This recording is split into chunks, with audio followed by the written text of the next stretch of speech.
공짜 점심은 없다. 이익이 있으면 비용도 있다는 말인데 투자업계에서 리스크에 대해 이야기할 때 흔히 쓰는 말입니다.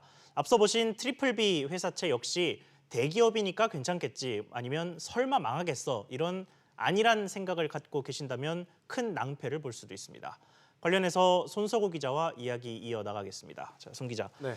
먼저 투기 등급 수준의 투기 등급은 아닙니다만 이 회사채에 투자금이 이렇게 몰리고 있는 현상을 어떻게 봐야 됩니까? 이유가 뭔가요? 가장 근본적인 배경은 지금 시중의 유동 자금이요. 적절한 투자처를 찾지 못하고 있다는데 그 원인이 있습니다. 예.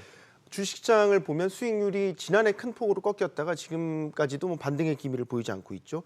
부동산 시장 같은 경우는 리스크, 규제 리스크가 지금 끼어 있습니다. 이 때문에 역시 투자처로서 적절하지 않은 그런 상황입니다. 예. 상황이 이렇다 보니까 안정적이면서 투자 수익률도 상대적으로 높은 이 회사채에 자금이 몰리는 현상이 나타나고 있는 겁니다.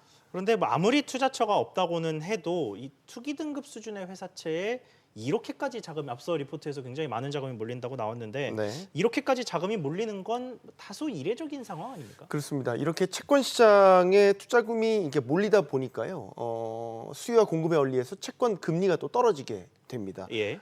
자금의 힘에 의해서 이렇게 떨어지는 구조죠. 지금 화면을 보시면 이렇다 보니까 만기가 긴 5년 이상 되는 채권도 역시 금리가 떨어지고 있습니다. 예를 들어서 3년 만기 기준 AA 등급 회사채 금리가요. 지금 1% 후반에서 2% 초반입니다. 싱글 A 등급 3년 만기 회사채는 2%대 후반 정도고요. 예금 금리보다 조금 더 높은 수준 정도로 떨어진 겁니다. 이렇다 보니까 상대적으로 5%에서 8%까지 주는 이렇게 금리를 높게 책정한 트리플 B 등급 회사채로 현재 돈이 몰리고 있는 겁니다.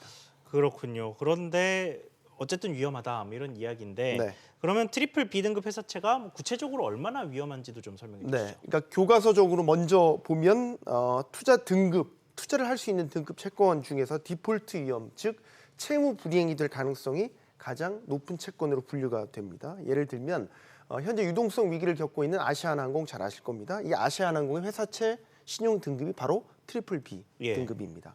그렇기 때문에 이런 등급의 회사채에 투자를 할 때는 해당 기업의 재무제표라든지 업황 등을 고려한 펀더멘털 분석을 제대로 한 뒤에 결정을 해야 되는데 사실 개인 투자자들의 경우 상당수가 이런 철저한 분석을 한다는 게 쉽지는 않습니다. 그렇겠죠. 그렇기 때문에 전문 투자 기관에서도요, 이 트리플 B 등급 수준의 회사채에 투자를 할 때는 매우 제한적으로만 결정을 합니다. 예. 이에 따라서 전문가들은 이 해당 기업에 대한 철저한 분석과 또 등급별로 분산 투자를 해야 한다라고 이렇게 조언을 하고 있고요.